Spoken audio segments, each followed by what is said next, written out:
Hello दोस्तों, हम फिर आ गए थे। कहानी प्यार ही संसार है, जिसको लिखा है पूजा ठाकुर जी ने और उसका क्रेडिट भी इन्हीं को जाता है। सो दोस्तों, हमारी इस कहानी के पूरे एपिसोड नंबर आपके 50 हो चुके हैं। हम देखते हैं आने वाली कहानी में क्या होता है। शुरू करते हैं कहानी का एपिसोड 51 और देखते हैं कहानी में क्या होता है। जब माहिर अपने कमरे में वापस लौट कर आता है, तब तक रोली अपना फ़ोन काटने ही वाली थी। माहिर रोली की आखिरी बात सुन लेता है कि कल हम उसी कैफे एरिया में मिलेंगे जहां हम पहले मिले थे। माहिर को याद है कि वही रोली को कुछ दिन पहले उस कैफेटेरिया में ड्रॉप करके आया था। माहिर चुपचाप आकर बेड पर अपनी साइड ले जाता है। वो रोली से कोई सवाल नहीं करता, लेकिन रोली माहिर की तरफ देखती है और अपने मन में सोचने लगती है कि आखिर माहिर उससे कुछ पूछ क्यों नहीं रहा। अब तक माहिर ने उससे कोई सवाल क्यों नहीं किया। क्या माहिर को इस वक्त रोली से सवाल करना नहीं चाहिए था कि इतनी रात में वो किस लड़के से बात कर रही है और कल वो किससे मिलने वाली है। रोली से रहा नहीं जाता और वो माहिर से पूछ ही लेती है, माहिर जी, क्या आपको मुझसे कुछ पूछना नहीं है। माहिर रोली की तरफ करवट बदलते हुए पूछता है, मुझे तुमसे क्या पूछना चाहिए। रोली, यही कि मैं इतनी रात को किससे बात कर रही थी और कौन है वो, और मैं कल किससे मिलने वाली हूँ। माहिर मुस्कुराता है और रोली के गाल को बड़े प्यार से रहने लगता है। माहिर, क्यों, क्या मुझे तुमसे ये सवाल पूछना चाहिए। माहिर, देखो रोली, मैं जानता हूँ कि हमारी शादी बहुत अजीब सिचुएशन में हुई है और मैं तुमसे कभी इस शादी को निभाने के लिए फोर्स नहीं करूँगा। अगर तुम किसी से मिलना चाहती हो या किसी से बात कर रही हो, ये तुम्हारी अपनी पसंद है। मैं इस पर अपनी पसंद नहीं थोप सकता।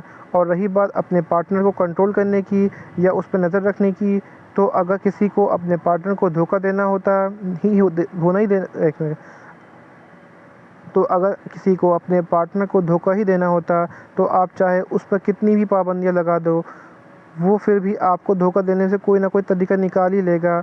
और जो आपको धोखा नहीं देने वाला है, तो वो चाहे किसी ने भी मिले या बात करे, पर लौट के आप ही के पास आता है। रोली माई की ऐसी समझदारी वाली बातें सुनकर उससे काफ़ी इम्प्रेस हो जाती है। रोली जानती थी कि माहिर एक काफ़ी समझदार इंसान है। उसे ज़िंदगी और इंसानों की पहचानने का बहुत पहले ही तजुर्बा मिल चुका है। माहिर रोली से सिर्फ 5 साल बड़ा था, लेकिन रोली से कहीं ज़्यादा समझदार था। जहाँ रोली छोटी छोटी बातों से पर अपने जुड़वा भाई जैसे लड़ने लग जाती थी, वहीं माहिर अपने छोटे भाई बहनों से और बड़े परिवार के लिए हमेशा ढाल बन के खड़ा रहता था। रोली, माहिर जी, माना कि हमारा रिश्ता और पति पत्नियों की तरह नहीं है, लेकिन मैं आपको एक भरोसा देती हूँ कि मेरी लाइफ में ना आपसे पहले कोई और था और ना ही आपके अलावा कोई और होगा। रोली की यह बात सुनकर माहिर के दिल में बहुत खुश होता है।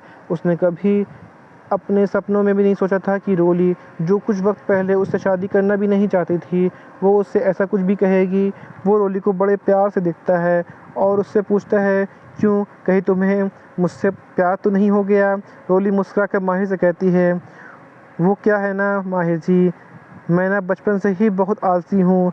अरे यार, कौन इतनी मेहनत करके किसी को ढूंढे और उससे अपना टाइम वेस्ट करे, और पता भी तो नहीं होता कि उस इंसान के साथ आपका रिश्ता लाइफ पार्टनर कितने टाइम तक चलेगा, या या या टाइटैनिक तरह बीच समुद्र में ही डूब जाएगा।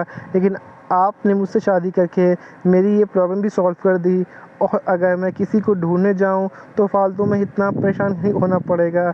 इससे तो अच्छा है ना कि जो मुझे मिला है उसी से काम चलाऊं और खुश रहूं। वैसे भी आप दिखने में बिल्कुल बुरे नहीं हैं, काफ़ी हैंडसम हैं, मेरी तो लाइफ सेट हो गई। रोली ये सब बोल ही रही थी, तभी माहिर एक झटके से रोली के ऊपर आके लेट जाता है। रोली को तो ऐसा कुछ होने की कोई उम्मीद ही नहीं थी। वो चौंक कर माहिर को बड़ी बड़ी आंखों से घूर कर देखती है। इस वक्त माहिर के चेहरे पर एक शैतानी मुस्कान थी। माहिर, रोली, शायद तुम सही कह रही हो, तुम वाकई बहुत आलसी हो, और अगर मैं तुम्हारे भरोसा बैठा रहा तो शायद पूरी ज़िंदगी तुम्हारे इंतज़ार में निकल जाएगी। तो मैं सोच रहा हूँ कि अब मुझे ही आगे बढ़कर कुछ संभालना होगा। ये कहते हुए माहिर धीरे से अपने होंठ रोली के नेक पे रख ले जाता है। जैसे ही रोली माहिर के होठों को स्पर्श अपने गले पर महसूस करती है, वैसे ही रोली के शरीर में कंपन शुरू हो जाती है। रोली ने इससे पहले ऐसा एहसास को कभी अनुभव नहीं किया था। ये उसके जीवन का पहला अनुभव था। वैसे आज सुबह पहले भी माहिर ने उसे अपने केबिन में किस किया था, लेकिन वो किस इस किस से काफ़ी अलग थी। जहाँ सुबह की किस रोली की दिलों की धड़कनों बढ़ा रही थी, वहीं यह किस रोली के पूरे शरीर को कांपने पर मजबूर कर रही थी। माहिर भी रोली के शरीर को कांपते हुए महसूस कर पा रहा था, लेकिन इस वक्त माहिर सिर्फ रोली के एहसासों में खोना चाहता था। करीब 10 मिनट बाद माहिर ने खुद पर कंट्रोल किया और झटके से वापस अपनी जगह पर लेट गया और अपने आप को शांत करने लगा। इस वक्त रोली और माहिर दोनों ही अनियंत्रित हो चुके थे और दोनों ही खुद को शांत करने की कोशिश कर रहे थे। रोली और माहिर दोनों ही छत की सीलिंग की तरफ देख रहे थे। रोली तो माहिर के एकदम ऐसे एक्शन से काफ़ी शॉक में थी। उसने कभी नहीं सोचा था कि माहिर एकदम से उसके ऊपर आकर ऐसा कुछ कर सकता है। वहीं माहिर भी खुद के इस एक्शन को लेकर काफ़ी हैरान था। आज से पहले चाहे कितनी भी खूबसूरत लड़कियां उसे देखने रिझाने की कोशिश क्यों ना की हो, लेकिन वो कभी अपना कंट्रोल नहीं खोता। यहाँ तक कि खुद अनिका जैसी खूबसूरत लड़की भी बिना कपड़ों के उसके सामने आ गई, और तब तो माहिर ड्रग के नशे में भी था। फिर भी उसने अनिका को एक बार भी नज़र उठा के नहीं देखा और उसने तुरंत अनिका को अपने कमरे से बाहर फेंक दिया। लेकिन ना जाने रोली को देखकर ही माहिर को क्या हो जाता है, जैसे उसके अंदर कोई जानवर समा जाता हो और बस वो रोली पे पा लेना चाहता हो। कुछ देर तक दोनों ऐसे ही शांत रहते हैं। फिर माहिर रोली के सर पे बड़े प्यार से लाता है। माहिर, रोली आई एम सॉरी, मेरा इरादा तुम्हें डराने का नहीं था, मैं बस खुद पे काबू नहीं कर पाया। तुम फिक्र मत करो, मैं कभी भी अपनी लिमिट्स क्रॉस नहीं करूँगा और जब तुम चाहोगी हमारे रिश्ते को आगे बढ़ाना, तभी मैं तुम्हारे साथ आगे बढ़ूँगा। रोली, तुम्हें जितना वक्त चाहिए ले लो, मुझे कोई दिक्कत नहीं है, पर हाँ, मैं तुम्हारे साथ थोड़ी बहुत छेड़खानी करता रहूँगा। रोली छत की सीलिंग पर से अपना ध्यान हटाकर माहिर की तरफ देख के पूछती है, कैसी छेड़खानी? माहिर मुस्कुराता है और फिर रोली के होठों पे अपने होठ रख के चूमने लगता है। रोली के दिल की धड़कन एक बार फिर से बढ़ जाती है और वह अपनी आंखें बंद कर लेती है। माहिर के साथ उस खूबसूरत एहसास में कहीं खो जाती है। माहिर लगभग 2 मिनट तक रोली को ऐसे ही किस करता है और फिर उससे दूर होकर रोली को जवाब देता है, ऐसी छेड़खानी और तुम मुझे ये करने से नहीं रोक पाओगी। रोली शर्म के मारे पूरी लाल पड़ जाती है। माहिर मुस्कुराते हुए रोली की नाक से अपनी नाक को हल्के से सजाता है। रोली को माहिर की छोटी छोटी हरकतें अब बहुत अच्छी लगने लगी थीं। इनकी प्यार भरी रात सुबह की पहली किरण के साथ ख़त्म हो जाती है। रोली और माहिर ने लगभग पूरी रात एक दूसरे से बात करते ही बिताई थी। इन दोनों ने ही अपने रिश्ते को काफ़ी हद तक बेहतर कर लिया था। माहिर को तो लगा था कि इस रिश्ते को निभाने में उसे काफ़ी मेहनत करनी पड़ेगी, लेकिन रोली उसकी सोच से कहीं ज़्यादा समझदार निकली। उसने चीज़ों को समझा, माहिर के प्यार को समझा और अब रोली माहिर के साथ एक नई ज़िंदगी की शुरुआत करने के लिए भी तैयार हो गई। इन दोनों ने अपने रिश्ते को शुरुआत से शुरू करने का फ़ैसला किया। भले ही इन दोनों का रिश्ता का शारीरिक रूप से आगे ना बढ़ा हो, पर इनके दिल का रिश्ता पूरी रफ्तार से दौड़ रहा था। माहिर और रोली जल्द ही तैयार हो गए। आज जिया और कबीर को हनीमून के लिए मालदीव भी जाना था, तो उन दोनों ने फैसला किया था कि वे दोनों कबीर और जिया को एयरपोर्ट तक छोड़ने जाएंगे। सुबह का वक्त बहुत जल्दी निकल गया। जिया और कबीर मालदीव के लिए निकल चुके थे। वो दोनों भी अपने हनीमून पर अपनी ज़िंदगी के नए सफ़र के लिए काफ़ी एक्साइटेड थे। रोली और माहिर के साथ जय भी जिया और कबीर को छोड़ने के लिए एयरपोर्ट आया था। माहिर रोली से पूछता है, रोली, क्या मैं तुम्हें कहीं छोड़ दूँ? उसे पता था आज रोली कहीं बाहर जाने वाली है। रोली, नहीं माहिर जी, आप ऑफिस जाइए। वैसे भी मैं जय के साथ कैफेटेरिया जाने वाली हूँ। जय भी हाँ में अपना सर हिला देता है। माहिर रोली और जय को छोड़ के अपने ऑफिस चला जाता है।